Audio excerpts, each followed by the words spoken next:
Bueno, este, ah, ya todos me ven y se cerró la pantalla, ¿verdad? De compartir.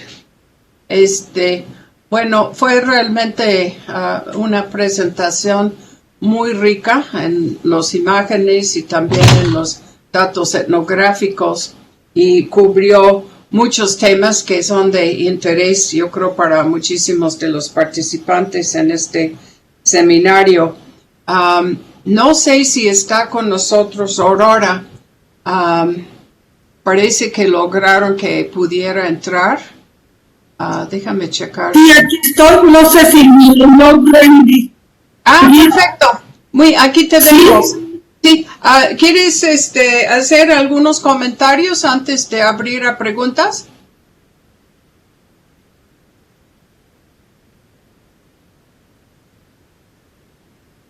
Aurora. Bueno. Sí. Sí, aquí estoy. Ajá. Entonces, ¿quieres decir algo? Bueno, estoy a sus órdenes. Sí. Ok. No Como sé que no te oye. ¿Me escuchas o no me escuchas bien? Bueno, realmente no tengo mucho que agregar. Ok. Sí, la escucho muy bien. Ok. La escucho muy bien. ¿Usted me escucha a mí? Sí, te oímos bien. Todos creo te escuchamos bien. Fue un poco complicado tu entrada, pero ya estás adentro con todos nosotros. Qué bueno, bravo. Sí, y bueno, primero yo creo un aplauso, un excelente, Eso es lo más importante. excelente presentación y yo creo que hay muchísimos comentarios y preguntas. Si te parece, vamos a pedir. Yo creo que lo más ágil es, si saben anotarse en chat, que se anoten en chat para hacer la lista de los que quieren participar. Y si no, pues si pueden señalar con su mano si tienen abierta la cámara, ahí también les hago la lista. Bueno, está Gerardo. ¿Alguien más físicamente, Gerardo? Bueno, yo puedo decir algo. Joana, sí, obviamente yo también, pero voy a hacer una lista y empezamos, ¿no? Y voy a checar en chat. Bueno, saludos y muchas felicidades. A ver, pues si quieren empezamos así y seguramente va a haber. Angélica. Ok. Bueno, yo me anoto. Luz María. Luz María, sí, Luz María, claro. Yo también, pero también los demás que nos acompañen, por favor.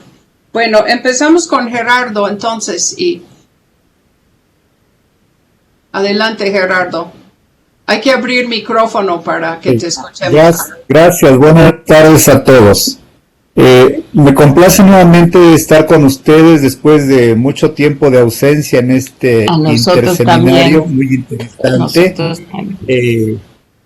Gracias por recibirme como siempre y una felicitación a la doctora Montúfar. No había tenido el gusto de escuchar alguno de sus trabajos. Tengo el gusto ya de conocerla, pero no de conocer sus trabajos. Esta presentación me pareció muy interesante y ofrece muchas vertientes de estudio, que de hecho, pues no sé cuántos sean alumnos los que están acá presentes, pero cada uno de los elementos es una vertiente por sí misma para explorar. Tengo dos comentarios sobre el contenido de la ponencia.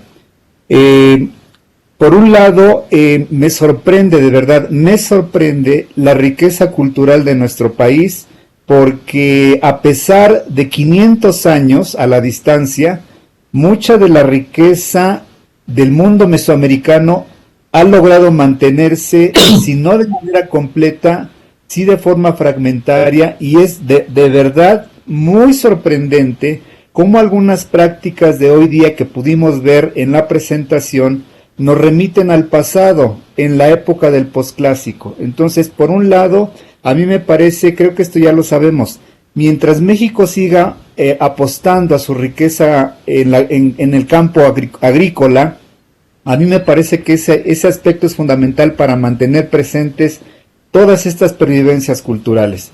El día que México ya no apueste mucho a la veneración a los santos, a la agricultura, posiblemente en ese momento hay una ruptura, pero va a tardar todavía.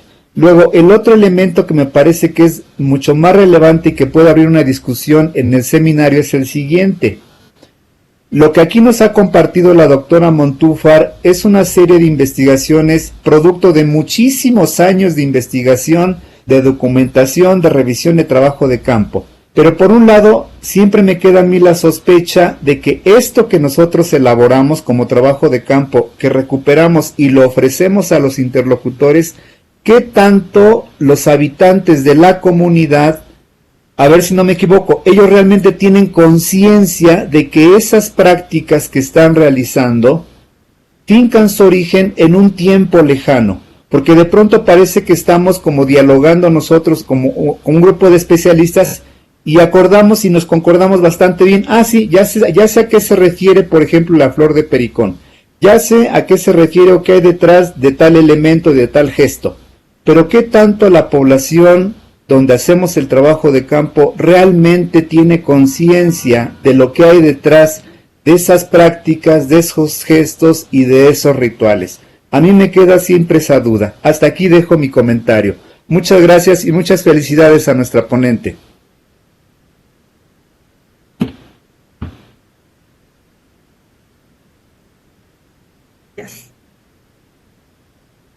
Bien.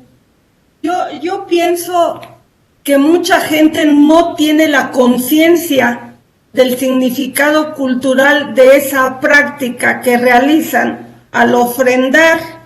Sin embargo, la hacen con una convicción extraordinaria y ponen toda su interés en que esto sea lo mejor posible. Yo me fijo en Temalacatzingo. La gente es muy humilde. Sin embargo, para el ritual de petición de lluvias, no importa, se echa la casa por la ventana y se halaga al cerro como el reservorio del agua, porque ellos mismos, aquí está el agua. Y bueno, si uno echa un ojito, pues ve ahí un agüehuete y está el manantial. Y tienen razón, ahí en ese caso el agua es evidente dentro o debajo del área que ocupa el cerro. Pero en estos lugares urbanos es más difícil creer que la gente conoce de la tradición, del significado cultural tradicional. Sin embargo, igual lo hacen con una mística, con una entrega, y esta se nota en la complacencia que expresa la gente. Entonces, para ellos, volcar la naturaleza para honrar a la entidad divina es corresponderle. Creo yo. Gracias, doctora Montúfar. No sé qué. Sí, es. Gracias. Sí, a sus órdenes. Sí, gracias.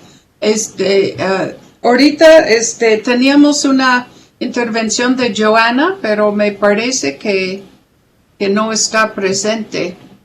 Entonces esperamos. Joana, creo que no está. A ver si logra. A veces el sistema te saca y te vuelve a meter. A ver si regresa Joana. Tengo a Angélica, Luz María, Rosario Bautista y Ana Rosa ahorita. Entonces seguimos con Angélica y si regresa Joana, la vamos a dar la palabra. Hola a todos, buenos días. Gracias por esa interesante ponencia, siempre participar en el seminario, estar presente. Híjole, uno aprende bastante, ¿verdad? Bueno, me llama mucho la atención, nunca había asociado, obviamente, porque no es mi tema, yo no trabajo las flores en este sentido, pero me llamó mucho la atención ver esta asociación del pericón con Tlaloc. Fíjate que en Huapalcalco fui a una cueva muy cerca del sitio arqueológico y había un atado como el que tú mostraste, que tenía figuritas estas con los dioses de papel que han expuesto mucho. Tenía estas figuritas, tenía pericón, ¿no? Y bueno, cuando yo lo agarré y iba con algunas personas que me llevaron, obviamente, cuando lo agarré y lo abrí, se espantaron así como que no, es que las cuevas y estos atados son cosas de la gente que hace brujería. Entonces me llamó muchísimo la atención ahorita haberlo asociado con Tlaloc, ¿no?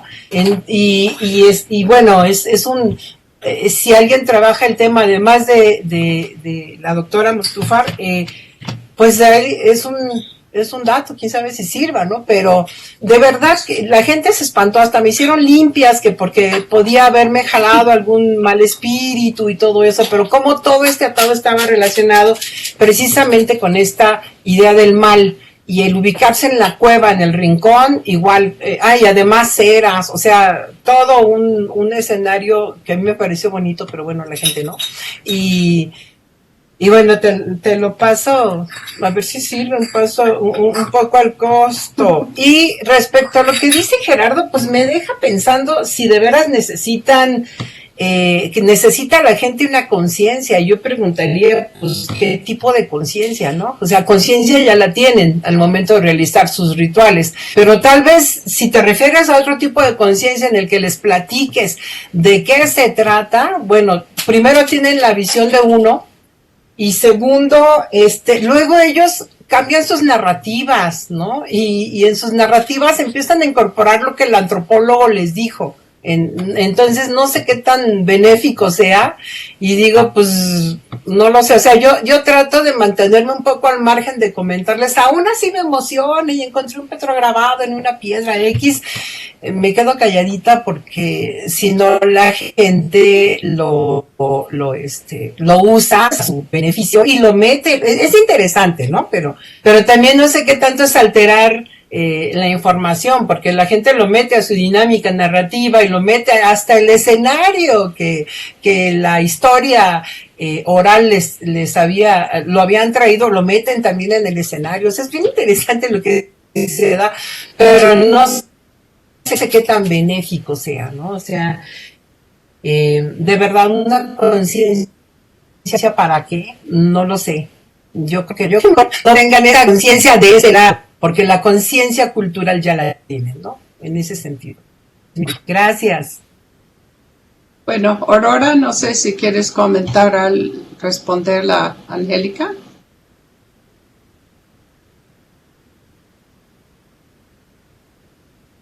Sí.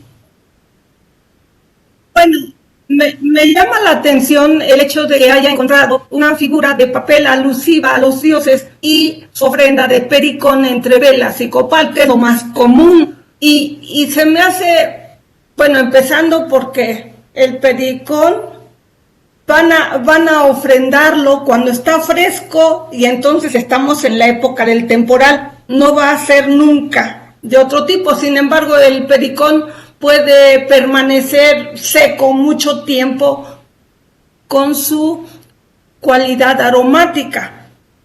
Su color quizá no, pero su cualidad aromática permanece. Y el que se haya encontrado este elemento en una cueva, pues lo hace un elemento de oblación, porque las cuevas también son sitios, son adoratorios. Y bueno, la tradición, estas fiestas que yo les relato son básicamente de pueblos de origen náhuatl, pero en cualquier otro grupo cultural de México es notorio el ofrendar flores Entonces no es nada difícil que en Guapalcalco ofrenden pericón. El pericón se distribuye en gran parte de México porque está asociado a las zonas templadas de transición con ambientes cálidos. Entonces hay en gran parte de México. Eso es lo que puedo aportar. Más aún que Guapalcalco, pues es una zona arqueológica, y asumo que los grupos culturales originales de ese lugar han de ser otomíes, y son mis paisanos. Yo soy de Hidalgo. No, Del son Valle del aguas, Mezquital. perdón, son No, aguas, de Angélica, hecho. no, son otomíes. Está Guapalcalco. cerca de Casochitlán. Son No, pero bueno, si fuiste con los nahuas de Acasochitlán, Digo que pero son otomíes. son otomíes. Sí. De Acasochitlán, aguas. No, Bueno, pero bueno. Santana Ellos Huaytlapan son está otomíes pegaditito igual a que yo. Guapalcalco. Y las figuras recortadas de papel son de otomíes, no de Sí, nahuas. sí, es así. Sí. Bueno, gracias, Sí, son otomíes. Así es. Angélica, y Joana regresó, entonces Es que me sacó el programa. sí, pasa a No me veces. salió, no me sacó. Sí. Pasamos la palabra para tu pregunta, Joana. Y Bueno, lamentablemente me perdí los otros comentarios, pero es que se me sacó, disculpe. Sí, aquí estoy de regreso y Aurora, estoy muy contenta que pudiste darnos la plática, aunque primero ausente, y muchas gracias, y contamos con tu colaboración con nosotros siempre. Bueno, yo, como decía Gerardo al principio, luego me pedí el resto del comentario. Estoy muy de acuerdo que tiene muchas vertientes esa plática, o sea, tiene toda una serie de temas que se pueden comentar. Yo nada más hago un pequeño comentario para el final. Yo sé que tú has estudiado esa escultura de Xochipilli en el Museo Nacional de Antropología. Se me hace no conozco los detalles del estudio, se me hace muy importante, muy interesante, y todas esas flores de 5 pétalos y todo el rollo simbólico que traían con esto.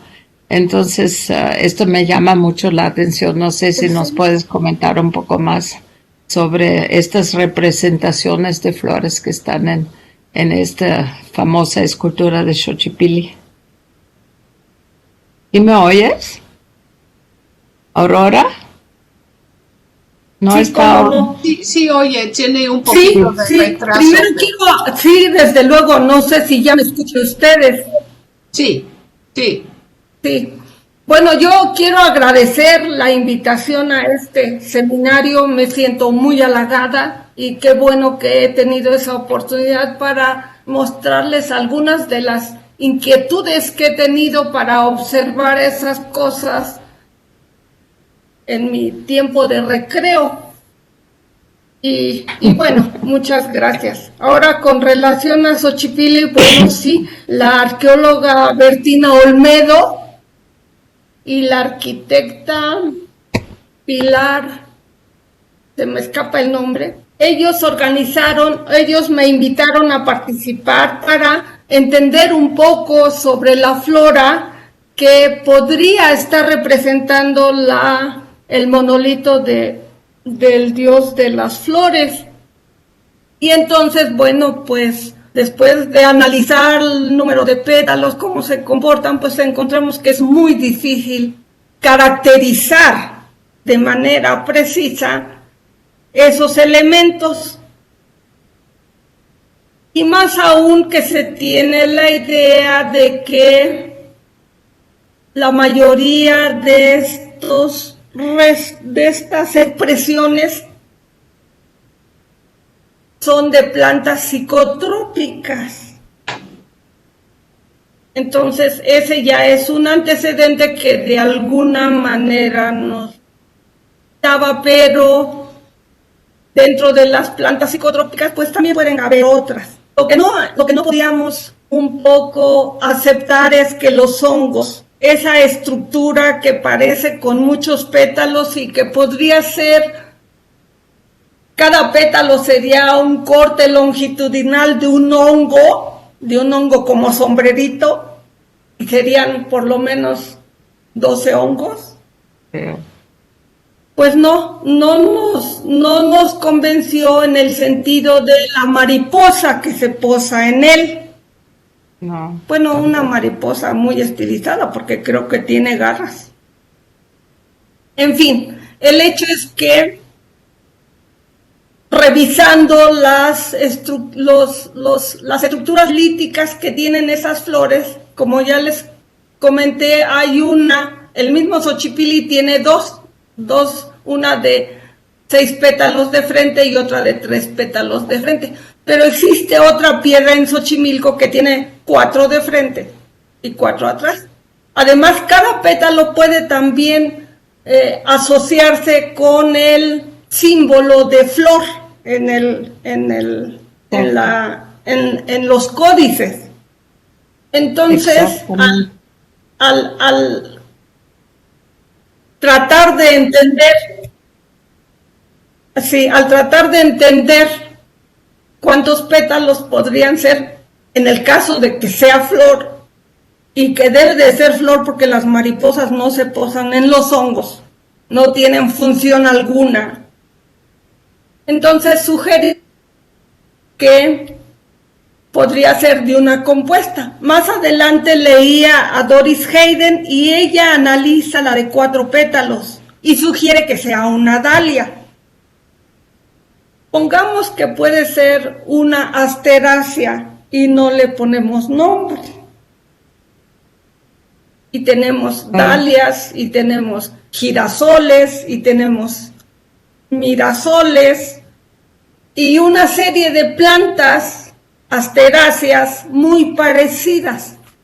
Entonces, por eso sugerimos que sea de una compuesta y que entre estos elementos hay muchos que son diversos, vistosos, coloridos y aromáticos. Tienen muchas cualidades de las que uno quiere para halagar a las entidades divinas. Sí, yo creo que, no sé si ustedes han contemplado esto. ¿Sí me oyes? ¿Sí me oyes? Sí. No, ella no. ¿Sí? Sí, oye. Sí, Sí, desde luego. Yo creo que otro aspecto Sí, que yo la escucho. No sé si lo han contemplado ustedes, es que eso lo estudian luego los arquitectos o también en astronomía. Hay ciertas formas regulares, simétricas en la naturaleza, y uno de eso pueden ser esas flores de 5 pétalos. Entonces interviene una estética, pero que ellos también buscaban eso. Esto era algo importante y, no sé, divinizado. La regularidad de ciertas formas que se encuentran en la naturaleza. Por ejemplo, la regla de oro, ¿no? La proporción áurea. Eso se encuentra en la naturaleza y luego se retoma en las matemáticas y la arquitectura. Y entonces yo creo que esas flores de 5 pétalos, y si existen, mejor, pero de por sí es un aspecto que también les llamaba la atención y que podría intervenir en unas esculturas. En fin, nada más es un comentario. Bueno, gracias, Sí, Joana. sí, desde luego. Adelante. Y sí lo consideramos, o sea, consideramos muchos aspectos. Perdón, es que consideramos muchos aspectos y, por ejemplo, si nosotros observamos la flor del toloache, la flor del tabaco, la flor del floripondio, Sí. tenemos 5 ángulos, 5 puntas, y entonces en Xochipilli vamos a tener 5 puntas, pero ¿cuál de esas plantas vamos a considerar que es la que quisieron representar? Quizás siguiendo el patrón, como dice la doctora Broda, eran 5 y representamos una de las plantas de 5 puntas que tienen propiedades psicotrópicas, alucinógenas, por decir algo. Y el simbolismo de los 5 rumbos en sí es muy importante, yo creo. Gracias. Y el simbolismo de los 4 rumbos y el centro. Sí, efectivamente. Gracias, muy amable. Bueno, entonces, ahorita estoy viendo, es la 1:05. Yo creo que tratamos de cerrar a la 1:30. No sé si les parece bien, colegas, porque varios tenemos compromisos después. Entonces tenemos a Luz María, Rosario Bautista, Ana Rosa, Diana y alguien J, que no identifiqué bien quién es J, pero entonces si alguien más quiere hacer un comentario, por favor que se anotan. Luz María. Bueno, muchas gracias. Primero, pues bueno, darle las gracias a Aurora, que como siempre es fascinante escucharla y darnos cuenta del trabajo tan interesante y tan importante que ella hace. Quisiera retomar un poco lo que dijo el colega Gerardo González en el sentido de que sí llama la atención esa persistencia de una serie de elementos que nos llevan al mundo prehispánico y a los rituales prehispánicos. En ese sentido, quería yo comentar que, bueno, en mi experiencia en trabajo de campo, alguna vez cuando estaba yo también en una ceremonia de este tipo y pregunté a las personas por qué hacían esto o por qué significaba lo otro, simplemente me contestaron, pues es el costumbre, ¿no? O sea, para ellos es el costumbre, no van más allá, o no te quieren decir más allá, ¿no? Entonces yo creo que eso es muy interesante y muy importante. Por otro lado, me encanta escuchar esta presencia de las flores en la zona de la antigua Colhuacán, porque recordaba yo que una de las fuentes nos hablan de que uno de los tributos que entregaba esta zona Tenochtitlan era precisamente en flores. O sea que desde la época prehispánica la producción de flores en la zona parece ser que ha sido algo que los ha marcado.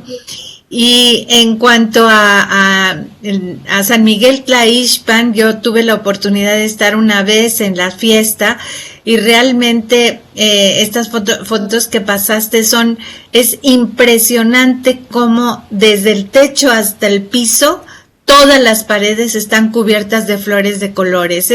Es una impresión estar ahí realmente, que siente uno la presencia de la naturaleza que transforma totalmente el interior de la iglesia, ¿no? Entonces, pues nada más, simplemente felicitarte y agradecerte esta sesión. Gracias. Sí, gracias, Luz María. Bueno, muchas gracias. Yo también quiero agradecer, bueno, ya les agradecí, pero a ti también. Sin embargo, sí quiero señalar que si nos damos una vuelta a los datos históricos, desde luego vemos que Durán refiere la gran cantidad de flores en cada una de las fiestas que se hacen a través del calendario náhuatl.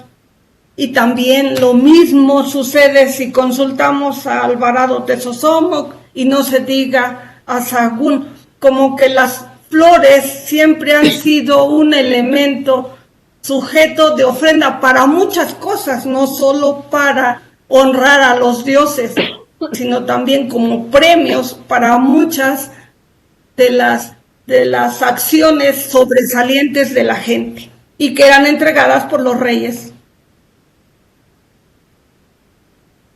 Sí. Bueno, gracias. Nada más un breve comentario, no voy a intervenir ya porque tenemos algunas otras intervenciones. sobre los informantes o los interlocutores o los expertos locales que encontramos en el campo. Yo pienso que también hay otro elemento que el hecho que no pueden dar una explicación verbalizada a preguntas que hacemos no quiere decir que no hay nociones complejas detrás de por qué se realiza la acción. Simplemente que si uno analiza cómo se reproduce la cultura y cómo se transmite el conocimiento, hay cosas que no se explican de esta manera, pero que sí están los elementos que en algún momento se pueden expresar. Entonces, pero sí hay una tendencia luego, yo creo que ya hemos cambiado mucho en la etnografía a entender que si la gente no responde a la pregunta con una contestación en los términos de nuestro conocimiento verbalizada, no quiere decir que no lo saben, simplemente que nosotros no sabemos cómo acceder a este conocimiento o no entendemos cómo se está transmitiendo entre ellos, porque mucho conocimiento importante no se verbaliza o no se transmite con una explicación didáctica, ¿no? Sino que hay otras formas, pero es todo un tema que trabajar, pero sí es cierto, a veces no nos explican por qué, pero la observación que hacen con muchísimo cuidado, mucho compromiso, la acción ritual y mucho esmero indica que sí saben que es muy importante la acción, ¿no?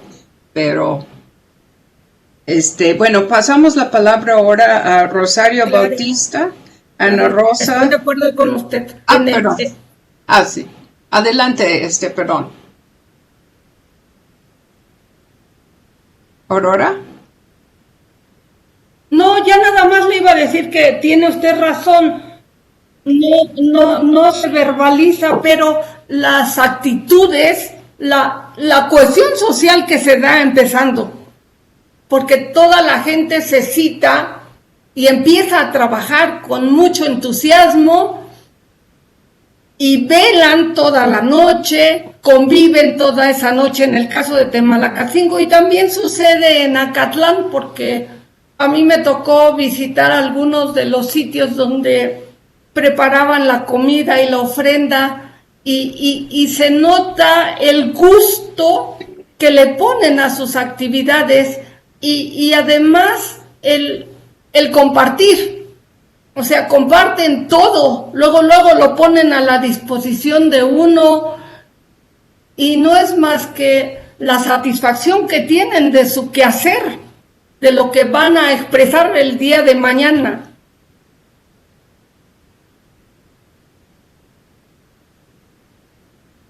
Sí. Muy interesante, Aurora. Pasamos, tengo Rosario Bautista, Ana Rosa, Diana Rosselli. Hay un comentario en chat que voy a leer en su momento. Rosario Cortés y Ildefonso. Entonces yo creo que con estos probablemente se agotará el tiempo. Entonces Rosario Bautista. Sí, muy buenas tardes. Me pareció muy interesante su ponencia del día de hoy y sobre todo esto de las ofrendas florales a los dioses. Yo hace tiempo hice una investigación en torno a aquí en la Ciudad de México, en el barrio de la Candelaria y de los Reyes, donde es muy importante las ofrendas florales para agradar a todos sus dioses, sobre todo al dios al Señor de la Misericordia, que es para estos dos barrios es muy importante. Hablando con los mayordomos de aquella ocasión, decían pues que en tiempos pasados habían sido importantes productores de flores y que bueno, estas flores pues eran importantes porque bueno, rendían culto a sus dioses.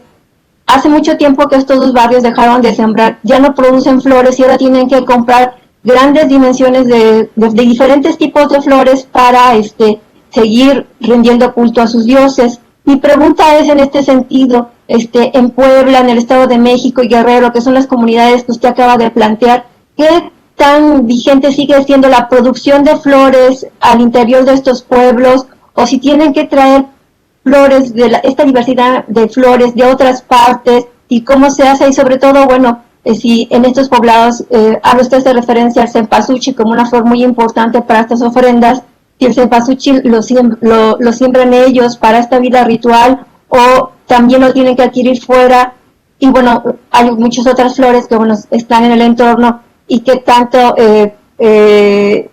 todo esto permite responder a sus cultos para sus dioses, para agradar a sus dioses. Esa sería mi pregunta.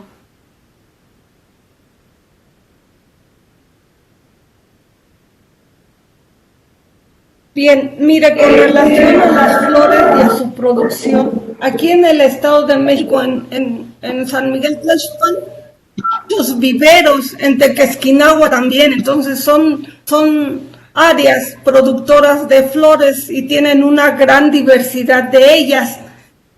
Sin embargo, si nos vamos a los lugares rurales, vemos que la recolección es lo más importante para satisfacer estas necesidades de ofrendas de flores. Y entonces, por eso encontramos que la mayoría de las flores que adornan a la Santa Cruz en Temalacascingo pues son cacalozóchil. Pero no solo ahí, debe de haber en muchos lugares de Guerrero esta costumbre de donar cacalozóchil porque es uno de los árboles que crece en la región.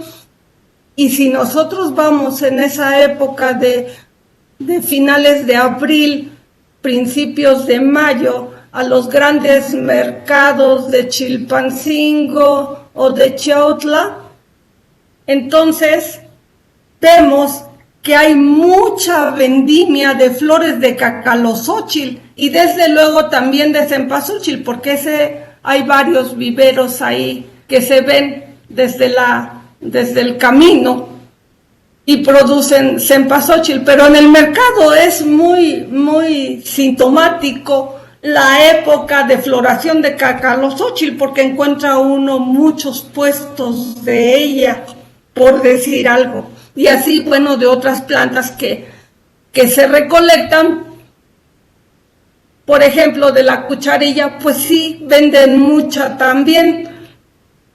Y las cultivadas, que hay también una gran diversidad.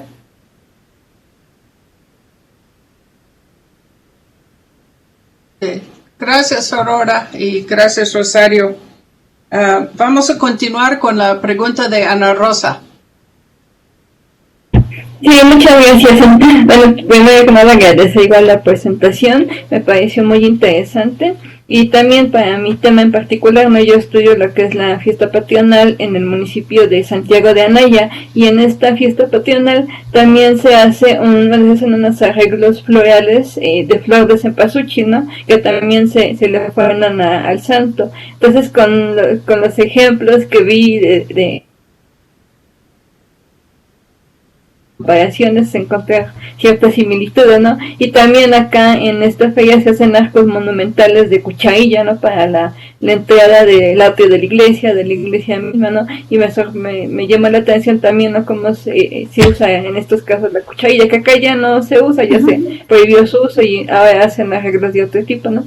Pero sí me gustó mucho la presentación y bueno, ese sería mi comentario. Gracias.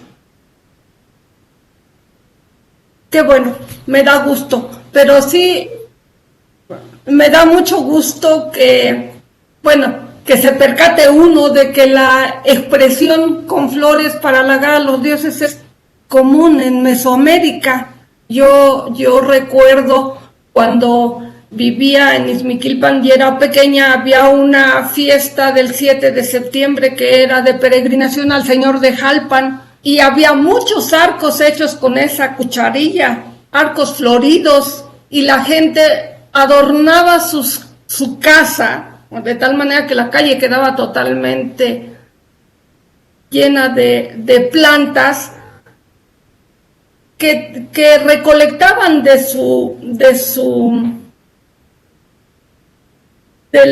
la parte de atrás de la casa donde estaba su huerto familiar.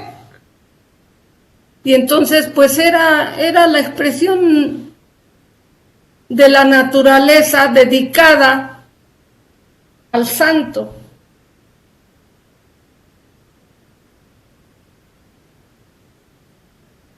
Muy interesante. Vamos a continuar ahora con Diana Rosselli. Y nos da mucho gusto que nos acompañe otra vez hoy. Hola, ¿qué tal? Muy buena tarde a todos y muy buena tarde a la doctora Montúfar. Qué bueno que el tema se fue encaminando hacia Cucharilla, porque justamente quería comentarle, primero de saludarla porque creo que somos paisanos, yo soy de Zimapán, también por ahí, y justamente, además de todas las cosas ¡ay, qué rico! Sí, además de todos los aspectos que están hilados y tejidos en la exposición, hay una parte que me gustaría, primero una cosa que creo que no se hizo mucho énfasis, pero me gustaría mucho llamar la atención, es sobre la parte estética de cada una de las ofrendas y cómo cada una de las flores va apuntando hacia estéticas propias que la flor misma en sus colores, en sus formas, por lo demás el acomodo, ¿no? Lo mismo caminos, arcos, frontales, guirnaldas, y eso también tendría ahí todo un camino, ¿no? De la interpretación. Y particularmente sobre la cucharilla, yo soy de un pueblo que se llama Temuté, en Zimapán, que es justo el lugar de calabazas, ¿no? La flor de calabaza, pues ese sí es nuestro sello. Y la cucharilla en nuestro pueblo no se daba ahí cerca, como atrás de las casas, sino para la fiesta patronal, que es Santa Cruz, se hacía una peregrinación antes de hacer el frontal y la ceremonia y todo lo que va asociado. Pero no solo se prohibió, sino que primero, antes de la prohibición, se extinguió, o sea, hubo muy, muy, muy poquita, y esto hizo un tránsito hacia la flor de plástico, ¿no? Cambiando con ello en gran medida la forma, el sentido, la figura, porque la cucharilla tiene en sí una estética, una forma del acomodo, una serie de figuras que se representaban con ella, y que una vez que se hace el tránsito hacia la flor de plástico, muy colorido, por ejemplo, nuestros frontales no eran tan coloridos, una vez que le metes plástico, empiezan a jugar con otra serie de significados y de contenidos, ¿no? Y bueno, ya nada más, la última cosa es justamente que los señores que hacían esta procesión, pues en gran medida fueron muriendo poco a poco, y esto quiso decir no solo que con ellos se fue la técnica incluso del cortado, del trabajo, porque pues como todas estas plantas son muy picosas en las manos, ¿no? Entonces hay que saberlas trabajar, hay que hacer todo esto, y eso implica un cambio significativo en los contenidos, ¿no? De lo que hace, pero al mismo tiempo hay otras lógicas que se mantienen, ¿no? La lógica comunitaria de la comida, de la preparación, de la cargada, en fin, una serie de cosas que como ofrenda siguen funcionando, ¿no? En términos de los significados culturales tradicionales, pero por otro lado sí hubo un cambio radical en función a esto. Y básicamente nada más mi pregunta era si encontraría un cambio significativo entre la ofrenda entre poblaciones nahuas y poblaciones otomís, ¿no? Particularmente, o más bien de manera general, si habría alguna diferencia así que pudieran hacer. Fuera de eso, fue un placer ver tantas flores. Gracias.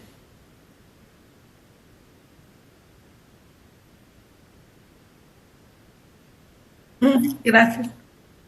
Bueno, yo creo que distinguir la forma, no, distinguir sí, la expresión floral de los otomíes y de los nahuas, de acuerdo a las condiciones del ambiente de la región, es difícil en este sentido. La cucharilla la utilizan en muchos lugares, aunque no la haya cerca. Y entonces, como usted dice, realizan peregrinaciones para hacerse del recurso y cubrir esa necesidad de hacer arreglos con las hojas de la cucharilla, porque no solo es la parte basal, la blanquita, sino también tejen los tallos y hacen recreaciones muy, muy complejas, utilizando toda la hoja.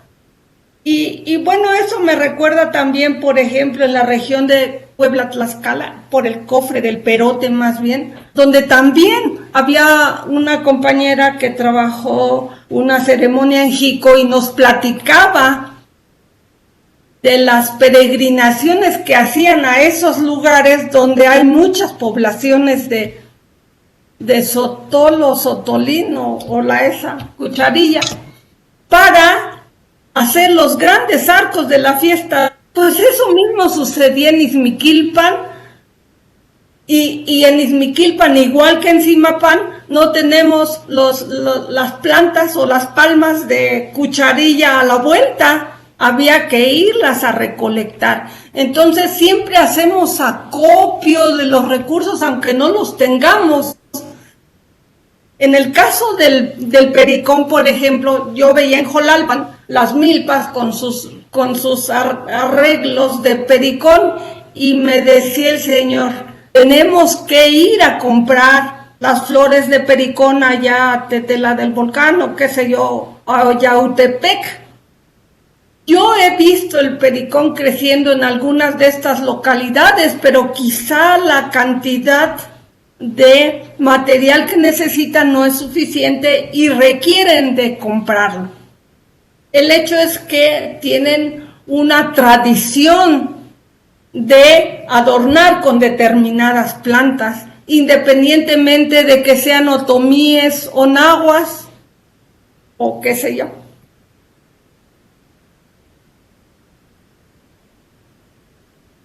Gracias, Diana y Aurora. La siguiente es un comentario que está en chat. Disculpa, no identifiqué J. Dice, no puedo activar el micrófono, solo para comentar que en la secuencia de las festividades vinculadas y asociación con las cosechas, en Totonacapan, el 18 de octubre, día de San Lucas, se realiza el corte de plátano, que también es muy interesante el tema del plátano y el uso en los rituales del plátano. No sé si hay algún comentario de Aurora o continuamos. Tenemos dos otras intervenciones, Rosario Cortés y Ildefonso, para cerrar, yo creo. ¿Quieres comentar algo, Aurora? Adelante. Solo quiero comentar sobre todo con relación a la fecha. Es que San Lucas es un día de ir a dar gracias por la lluvia en muchos lugares, no solo en Temalacascingo. En Izmiquilpan, por ejemplo, ese día se visita la Santa Cruz, y como que es una fecha tradicional en muchos lugares, y realizan su peregrinación al cerro con el fin de agradecer la cosecha. Sí, yo voy a aprovechar para comentar algo de San Lucas, después hablamos, sí, en la zona del Balsas es muy importante la fiesta de San Lucas, y sí, me parece muy bien. Sí, algo que me confundí un poco, y inclusive en haciendo la lucha, o sea, desde los años 80, me sorprendía la gran importancia de la fiesta, porque ahí lo relacionan con el ganado, y es el fin de la temporada de ordeña, y se festeja con ofrendas de leche de las vacas de los santos, y bueno, no voy a entrar en toda la explicación, y elaboración de queso, que es indicación de riqueza y abundancia, pero lo que sí siempre pensaba es que debía de haber sido tan importante el ganado antes, pero definitivamente por lo que dijiste ahora, como que después de tantos años me cae el 20, claro, también es el cierre del temporal y es el inicio, bueno, la cosecha todavía es después de las ofrendas, pero yo creo que sí, dimensión de que es agradecimiento, como cierre de la lluvia y agradecimiento de temporal. Y esto explica por qué la gran importancia. Sí hay ganado, pero no tanto como para... Sí. Bueno, continuamos con Rosario Cortés y luego Ildefonso. Sí, bueno, y también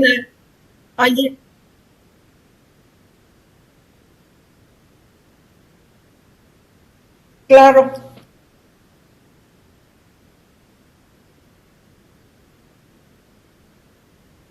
Bueno, Rosario. Sí, yo quiero todo lo que hace de lo de las plantas y las flores y todo esto, pues tan importante, ¿no? Entonces quería comentar acerca de, pues sí, esta relación que ha mantenido, que ha visto a lo largo de las fotografías y las acerca de su registro etnográfico, la importancia de las flores y de la naturaleza representadas en los espacios rituales, tanto en este caso las iglesias, y cómo llevan la misma naturaleza en la representación de los arroyos,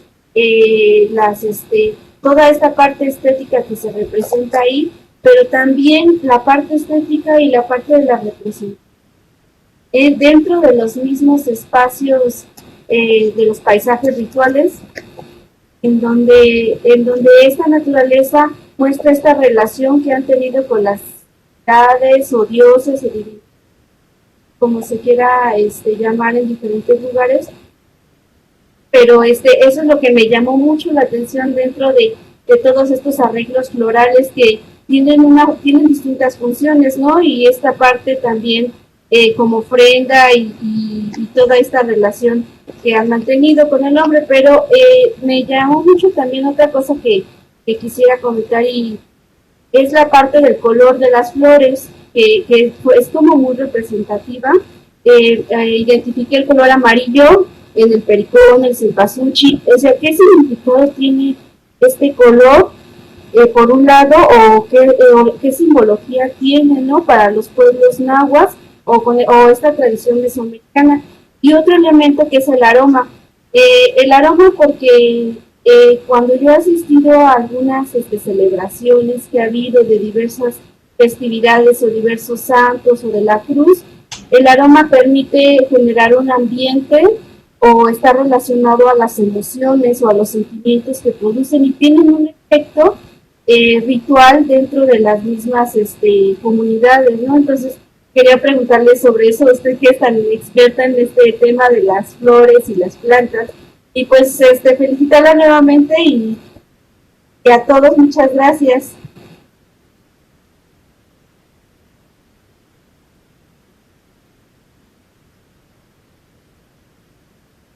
Bueno, pues de manera particular el aroma es un medio de comunicación. Entonces era el vínculo de relacionarse con las entidades divinas, por ejemplo, el uso de la quema del copal. Y en estas expresiones rituales no falta el aroma y lo vistoso del ambiente en general. Si uno entra, por ejemplo, ahí a esa de San Miguel Tlaxpan, pues es un aroma muy evidente. E incluso en todo el atrio, porque a la iglesia o a San Miguel lo visitan de muchos lugares, y entonces el atrio se llena de carritos con muchas flores donde llevan al santo que visita a San Miguel. Entonces el atrio queda lleno de esos carritos o de esos adornos, y si uno penetra desde la entrada al atrio ya está uno oliendo. Pero yo creo que la función básica es la comunicación a través de las esencias, porque es la manera como se conecta con las entidades divinas. Y el color amarillo, de manera particular, el color amarillo, si nosotros vemos en la época de septiembre, ya que va de septiembre a octubre, el campo se vuelve amarillo. Muchas plantas del tipo de las dalias, de los girasoles, de los mirasoles, están floreciendo y son amarillas. Pero de manera particular el pericón y el cempasúchil tienen un amarillo muy peculiar. Quizás es un amarillo que se puede analogar con el sol. Y entonces debe de haber un cierto significado solar en esas plantas, o sea, expresión del sol como elemento vital de la naturaleza.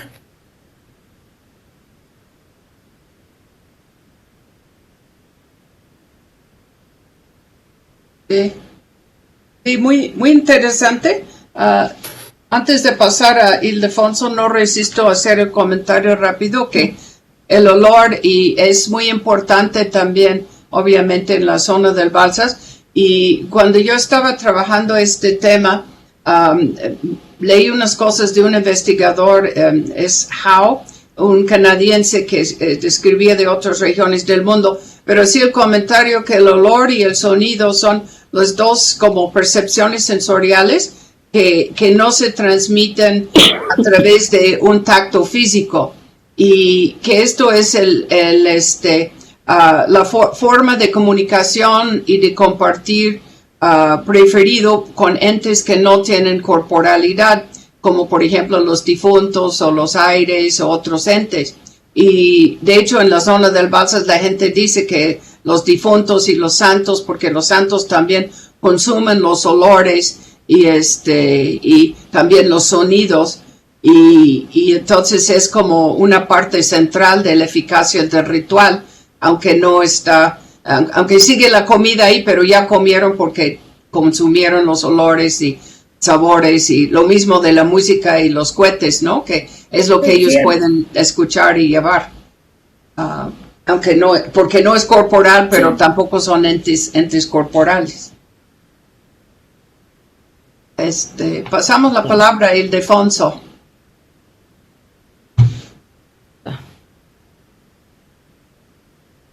Hola. Hola. ¿Me escuchan? Sí.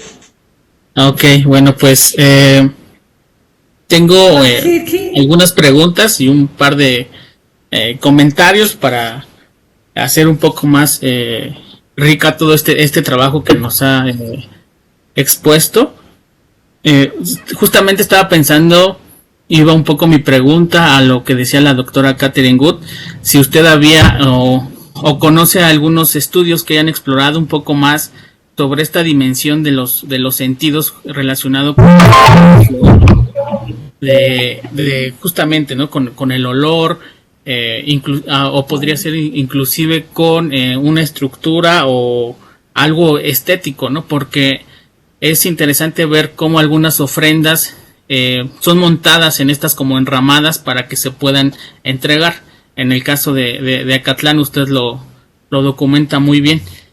Y bueno, eso sería, si podría recomendarnos algunos otros textos que hablen un poco sobre estas dimensiones de los sentidos que tengan que ver con el aspecto de las ofrendas florales.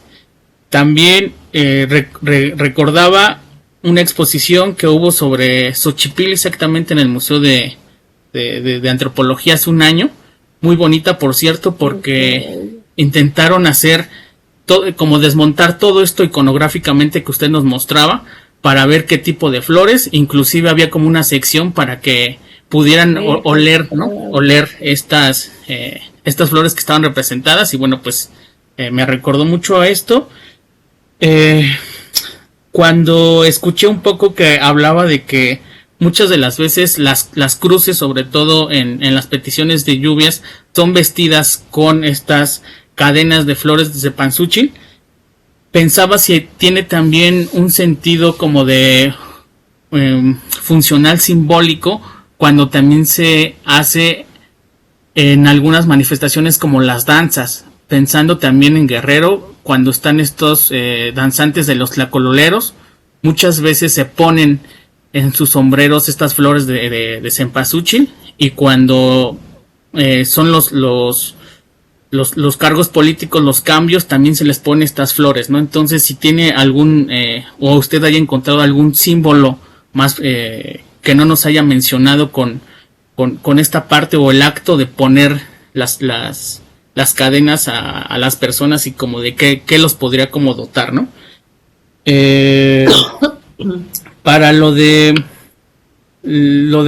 caso de Acatlán, bueno, pues mis papás son migrantes de ahí, son nahuas, y me gustó mucho esta parte que nos mostró sobre la flor de tomosóchil o flor de nopalillo o cactus, porque sí es una travesía conseguir todas estas flores. Los personajes que se visten de tecuanis llegan a pasar hasta una semana en la montaña para buscar esta flor de cactus que es muy difícil porque está en barrancas, y que para que esté el mero día de la Santa Cruz los ponen en agua para que estén frescos, ¿no? Hablaba un poco también de cómo es que puede hacer uno de estas interpretaciones de los símbolos de las flores, y sí, justamente yo he escuchado que la flor roja de tomosóchil representa la fertilidad, y para ser más específicos, pues a mí me han dicho que pues sí, lo que representa es tanto la sangre menstrual de la mujer como la sangre que es ofrendada durante las peleas rituales el 3 de mayo en Acatlán, en el Cruzco. Entonces creo que está muy atinada su etnografía. Y también un poco mencionó sobre las ofrendas que se hacían el 1 de mayo para que pueda documentarlo mejor. A esa ofrenda que se le hace con flores y que se les lleva a las cruces, el 1 de mayo se le llama Teopancaliquilis, y es como para dar inicio a la petición de lluvias. Entonces solamente serían esos comentarios, y pues muchas gracias por su exposición.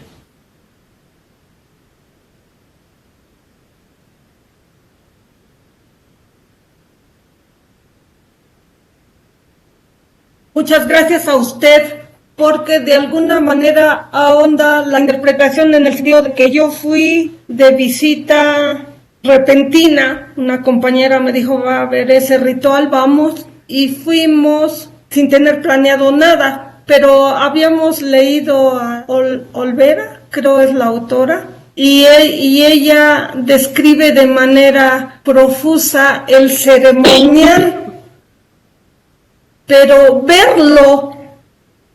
verlo es otra cosa, porque la magnitud del festejo yo no lo he visto en ningún otro lado.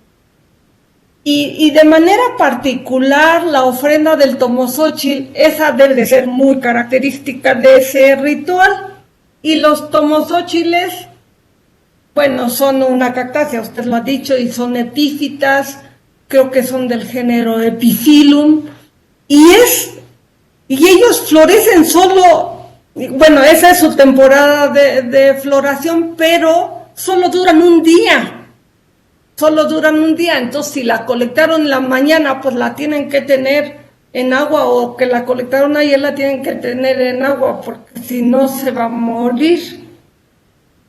Pero el color, eso es, el simbolismo del color, que de alguna manera está asociado a todas las vicisitudes que tiene que sufrir el recolector para tenerla y halagar a la Santa Cruz y a su prometida. Bueno, el hecho es que estas cactáceas y su color rojo, desde luego, nos remiten a lo que acaba de decir la doctora Gut, de que los olores y los colores y los sonidos van a ser elementos de vinculación con las entidades divinas, pero también van a ser el alimento de las mismas. Y la flor como símbolo, la flor roja como símbolo de la sangre, que es el nutriente principal de muchas entidades divinas de tradición, y que de alguna manera persiste el deseo o la necesidad de brindar flores de ese color Ahora yo creo que existen muchas formas de arreglos florales que van a lucir lo mejor posible y que se contrata gente especialista en arreglos florales para que cree más bonito el adorno. Eso sucede en San Miguel Tlaxpan. Según en una ocasión visité una casa donde el caminito era de dalias moradas con cempasúchil en medio, eran 3 hileras, en medio amarillo y los márgenes lilas. Entonces pues fui a preguntar y entonces salió una persona y ella me dijo que le tocaba diseñar el arreglo de las ornamentaciones en San Miguel en los últimos 2 años. Y bueno, eso nos remite a los encargos que ahora se nos hace más fácil hacer que hacerlo nosotros. Sin embargo, la gente no deja de contribuir llevando un pequeño ramo propio para halagar al patrón.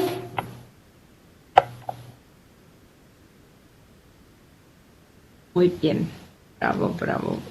Sí, bueno, pues yo creo que ahí cerramos las preguntas y agradecemos mucho a Aurora.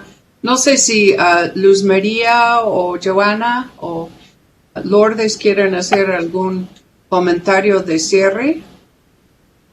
Pues que es un tema que da para mucho, como ya hemos repetido, ¿no? Porque principalmente se relaciona con el ciclo agrícola, con los ritos del ciclo agrícola que llevamos años trabajando específicamente, y también ha colaborado Aurora ahí con nosotros, y eso es un punto. Ahora, pues cómo se sincretizan con los santos es otra cosa, ¿no? ¿Quién es la Santa Cruz? Y los santos, y que el ciclo termina en octubre, en San Lucas, ¿no? Todo eso, y los flores, los simbolismos, ahora también habría que saber qué flores son importadas de Europa. Eso no sé, yo no sabía, Aurora, que la dalia es nativa de aquí. No sé. Ahora, también con nuestro entusiasmo, y ahorita está de moda. Sí, es nativa de México. Es nativa de México. Ah, qué bien, porque es muy popular en Europa también. Sí, entonces se trajo de aquí para allá, como muchas otras cosas, ¿no? Sí, la dalia es la flor nacional. Es la flor nacional. Claro. No sabía.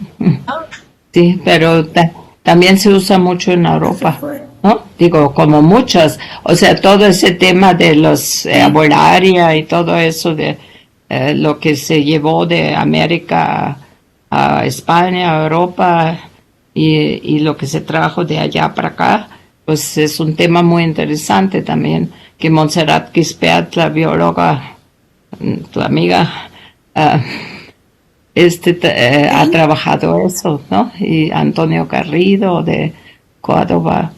Claro. Entonces, pues da para mucho, pero sobre todo el simbolismo de las fiestas y la importancia estética de las flores y cómo remite al ciclo anual, porque no insististe mucho en eso de las flores de mayo. No, digo, si uno ha estado en Guerrero en mayo, lo seco que está todo, ¿no? Y que no hay hojas en los árboles, y salen esas flores de mayo, en sí es el símbolo de la fertilidad y de la vegetación, ¿no? Es impresionante. A mí la flor de mayo me gusta mucho. Muchas gracias, Aurora, y esperamos seguir con esos temas. Y luego son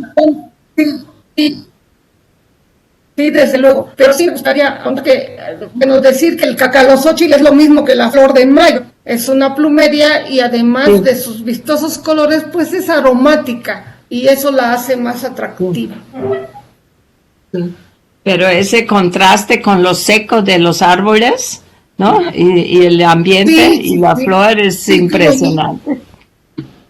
Sí, cómo no, es muy halagador ver el paisaje con sus árboles llenos de flores. Es uno aquí y otro allá porque no están tan seguidos.